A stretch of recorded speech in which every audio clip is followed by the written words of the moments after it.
This is of the greatest benefits of religion, of deen, that only Allah is the one judging you. The Quran, have a regiment that you keep coming back to, so that you're consistent. You just fill your life with that. Little by little, it will purge everything else out.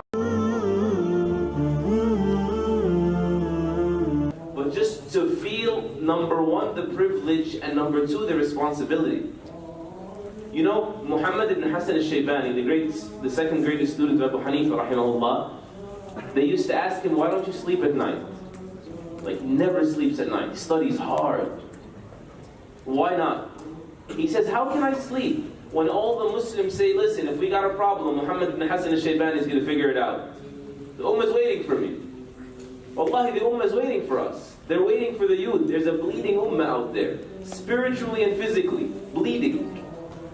What do you do after Isha at night? What's your regimen?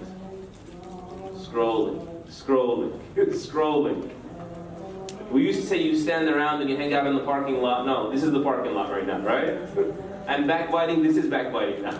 Movies, this is movies right now. What's the next one? Umar ibn Abdul Aziz was a very young guy when he became the Khalifa. One time his wife, she entered upon Fatima bint Abd al-Malik, and I want you to conceptualize because this is more our task than anybody else's, because we have more of a capacity than many other people. We may not have the experience, we definitely don't have the wisdom, that's why we need our elders. But this is your phase of strength. How are you going to use it? This is the most valuable phase in your life. And most people don't know the value of things until after they cheat themselves for them, right? You won't know health until you're sick, riches till you're poor, life till you're dead. That's how most people are, right? And so his wife walks in on him. He had a place in his house, a corner, where he used to pray. Imagine, he's in his early 20s, or mid-20s. He was resting from the night prayers, and he just broke down. He began to cry. She said to him, why are you so hard on yourself? He said, what's the matter with you? Don't you know what's at stake? He said, I was given this opportunity, this position, without wanting it. I didn't want to be in a sphere of influence, a place of responsibility. I didn't want this. He said, but I was given it. And I sat there and I started thinking about this downtrodden person that has nothing, and the orphan, and the widow, and the elderly man with many children and a little bit of money, and the weak and the needy. And I realized that Allah would ask me about all of them, because I could have helped them. So this is not just about studying, this is about everything at your disposal that will not be at your disposal later. I'll try to get to it. He says, and I realized Allah's going to ask me about these people by name. He said, and وَأَنَّ خَصْمِي دُونَهُمْ, and that my enemy or my prosecutor in defense of them is going to be the Prophet ﷺ. Can you imagine when he's sitting there imagining the scene? We were given scenes from the hereafter to imagine this stuff, to project, so that we can light a fire under ourselves, get moving. He says, and I feared that I would not be able to say any argument that could beat the Prophet ﷺ. So I felt bad for myself, so I cried. And so I feel bad for you. And I feel bad for me. It's a privilege, it's a great age of strength and power, and it's not just, I guess Spider-Man's uncle says it brings much responsibility, right? This is real. Like, Allah is not going to give you more than He gave someone else, and then like, ask you the way He asks them. ثُمَّ لَتُسْأَلُنَّ يَوْمَئِذٍ عَنِ النَّعِيمِ. You know, think about this. Why do teens, in general, rebel against their parents? Tell me. Why do teens rebel against their parents? Okay, they're trying to show their strength. I'm independent, I'm autonomous, I am here. But there's also another reason here, there's another layer. That you were not able to rebel against everyone, so you settle for rebelling against your parents. You weren't able to rebel against society. You weren't able to rebel against your culture. And so when you don't want to wear this, right, because your parents are telling you don't wear this, so you rebel and you wear it anyway. Is that you really being independent? Or are you trying to be like everybody else? That's on a fashion level. On a religious level, when you want to walk away from the religion, or certain aspects of the religion that your parents are on, is it because you're really open-minded, or you want to be that skeptic, that, that doubter that everybody else is, right? And so the truly strong person, the strong youth, is the one that's able to, it's not easy, I know, I'm asking you to take on the world, right? Put up with it all. Say, I am not going to be what you say I am at 18 years old. I refuse to accept your arbitrary judgments of my potential. It's not small talk. And I don't know if these words are going to land in the right spot, and I'm hopeful there are, because there are many bright spots in this ummah.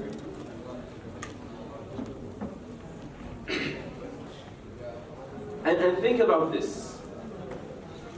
Why is it that the devout young person is in the shade of Allah subhanahu wa ta'ala? Because he put up with the heat of taking on the world, right? Mu'adh ibn Amr ibn al-Jamuh was 15 years old. And he said, oh, Abdul Rahman ibn Auf, he said to him, where's Abu Jahl? Where's this dude Abu Jahl? I heard he cursed out the Prophet ﷺ. He said, if I see him, I'm going to show you. He said, so I went at him, this was in the Battle of Badr. And they swiped at my arm and they cut my arm off, but it was hanging by its skin. He says that it was slowing me down in the fight.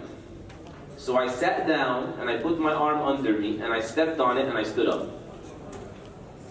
15 years old. Who said if you're 18, you're a child? Islam never said that, by the way. You've been an adult since 15. Okay? You're still a youth till you're about 33, max 40. You still qualify for being that youth that was devout to Allah Azza wa Jal. But again, you're not accepting society's judgments. I refuse to look at them this way. I have a ummah waiting for me.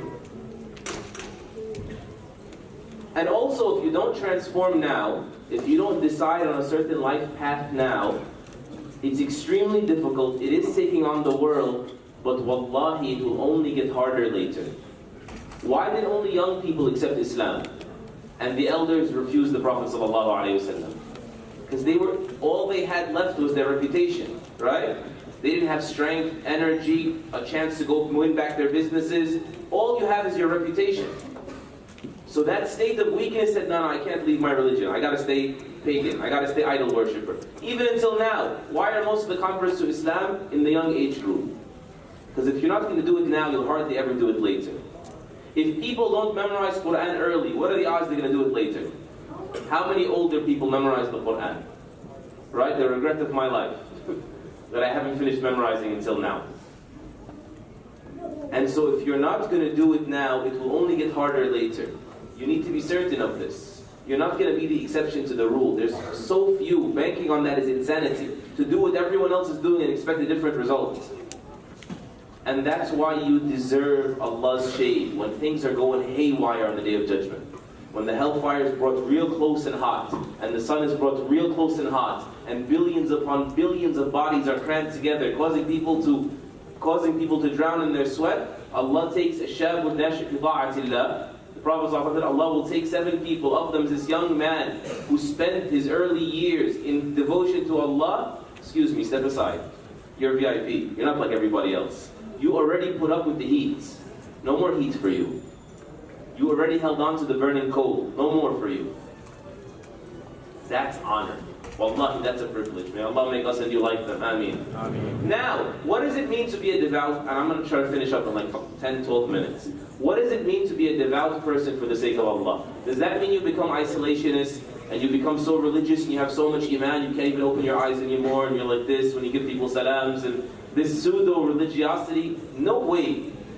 You need to excel in every field, you know that. You need to exist beyond the masjid.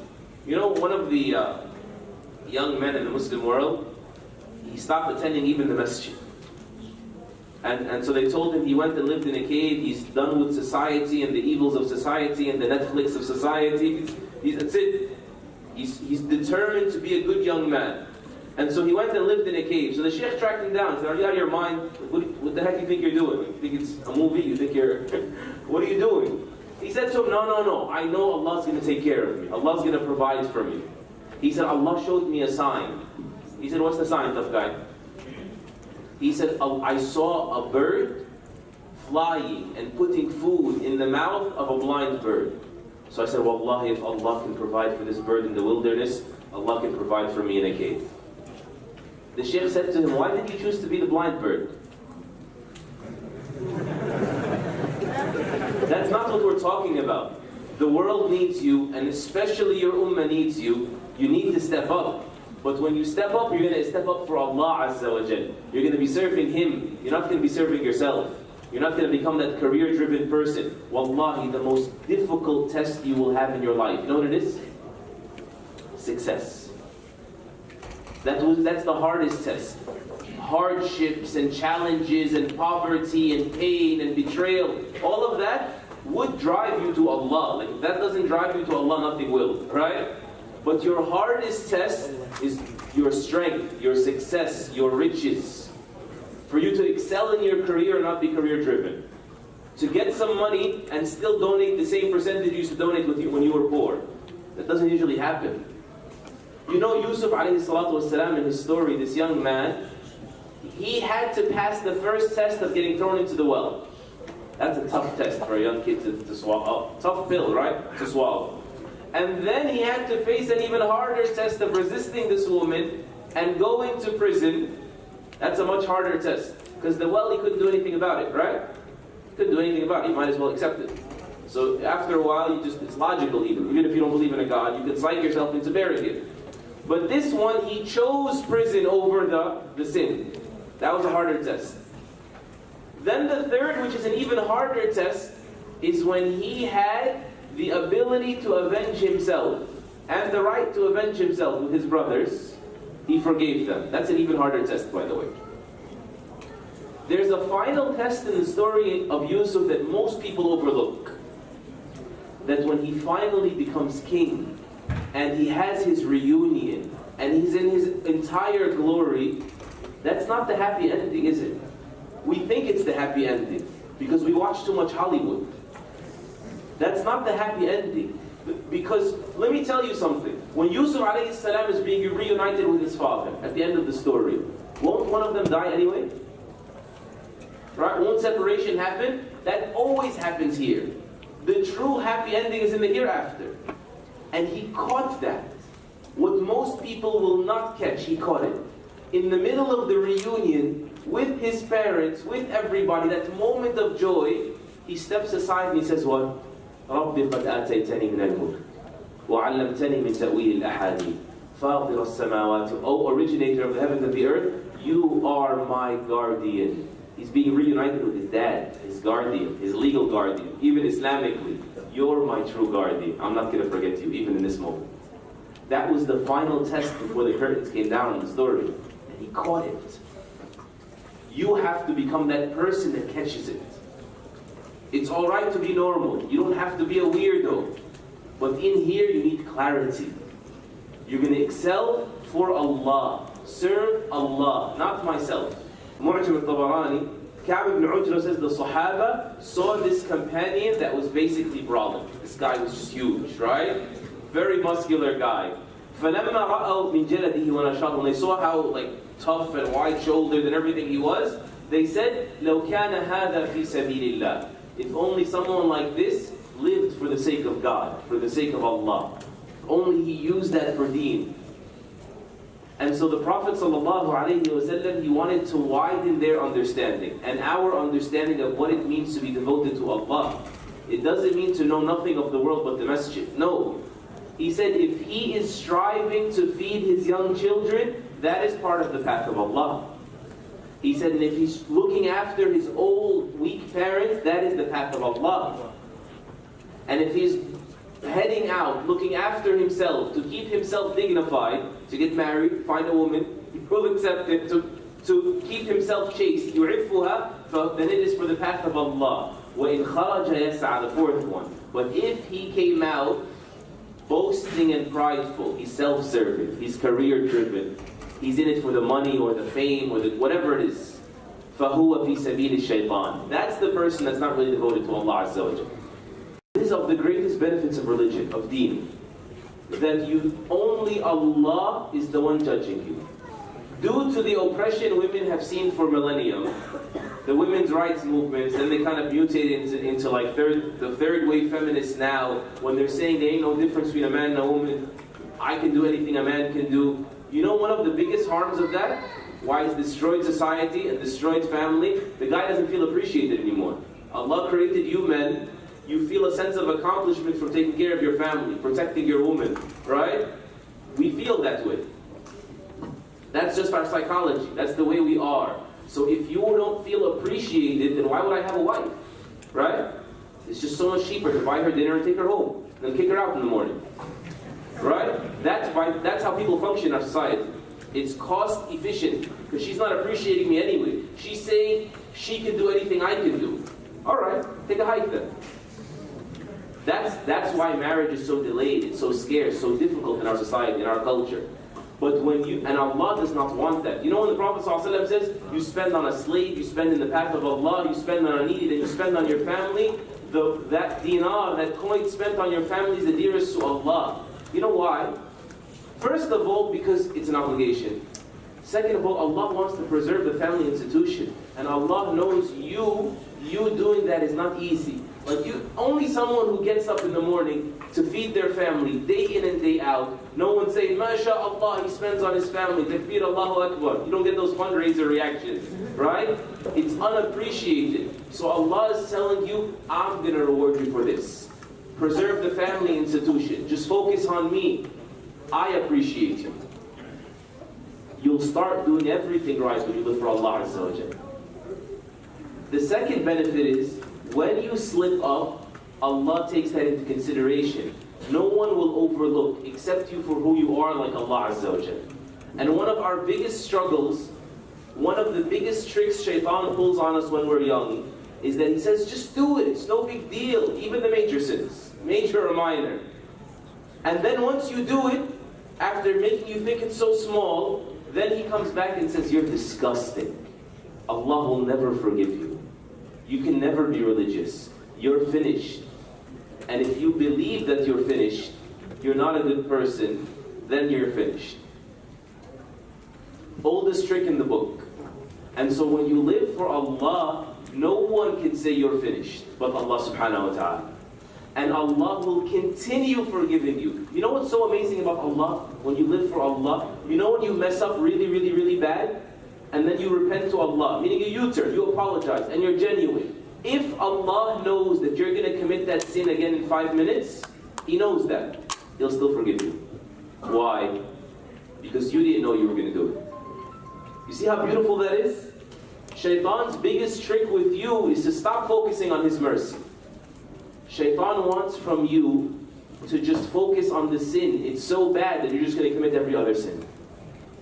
But being a devout youth to Allah, getting that VIP access in the Akhirah, doesn't mean you're sinless. It means no matter how many times you commit, you come back that many times. You say, no matter how many times Shaitan knocks me down, I'm going to get up one time more. I'm going to have the last punch. I'm going to die trying.